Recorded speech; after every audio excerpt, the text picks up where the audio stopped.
Hello friends and welcome to this presentation on the exam format for CFA level 2. Specifically, we're going to talk about what makes an item set question. My name is Dr. BJ Tolia. I'm the level 2 professor at Kaplan, Schweser.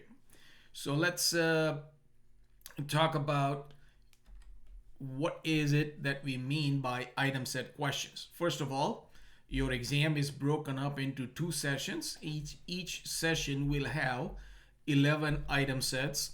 So a total of 22 item sets. Only 20 out of those are counted or graded for your grade purposes. So in other words, there are going to be two dummy item sets that are not going to be graded, but you don't know which ones are the dummy ones. Now each item set will have four related questions, meaning they are questions based on the information presented to you in a vignette or a case study. So you have a short case study, and based on that information in the case study, you're supposed to answer four multiple choice questions. Now each question is now going to be allocated 3 minutes. So this is double the time that you saw from level 1. Remember, level 1 you had 1.5 minutes per question. Now you get 3 minutes, and there is a reason for it. It takes longer to parse through the information in an item set in a vignette, and therefore you are allocated more time. There is also going to be more distractors, meaning information that you really don't need to answer your question.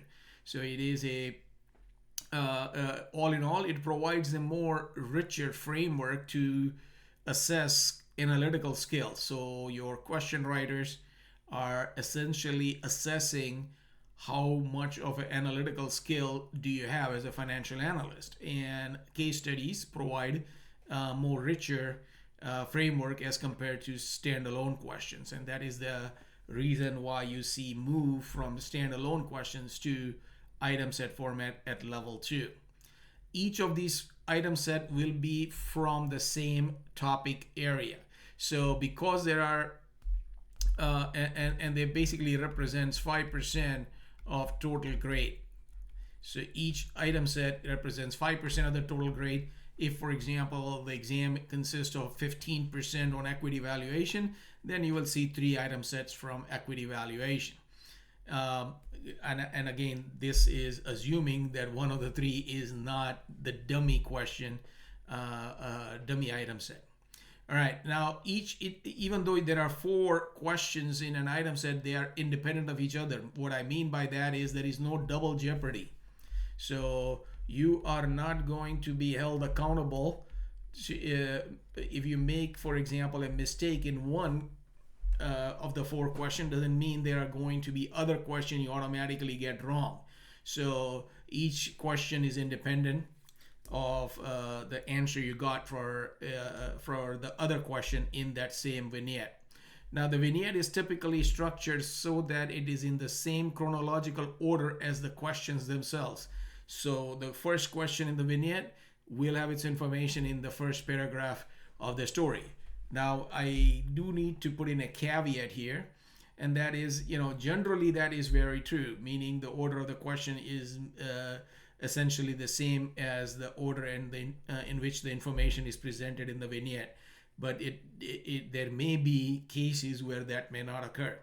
In addition to it, many questions will specifically refer to figures or exhibits within the case study. So in that case, obviously the order of information doesn't really apply. So again, a more intense, richer framework of testing. You should get familiar with the item set format. All our mock exams are designed exactly like what you would see on the actual exam. Here is a example of the interface that we have on our own mock exam, and this is exactly what you will see on the real CFA exam when you take the exam.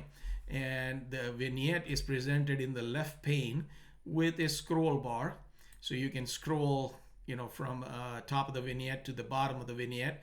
In this case, there are this question had a couple of exhibits, so it's a little longer vignette. And then there are related 4 questions corresponding to that that vignette. And you can jump, you can move from one vignette to other vignette. So for example, if you click on the first one, you're going, sequentially, and you find that it is a little challenging area, then you can jump to the second vignette and come back to the first later on. That the idea here is that you want to allocate time in areas you are stronger in, so that if you would run out of time, you are at least allocating time to the areas you are strongest in. So that is your item set format.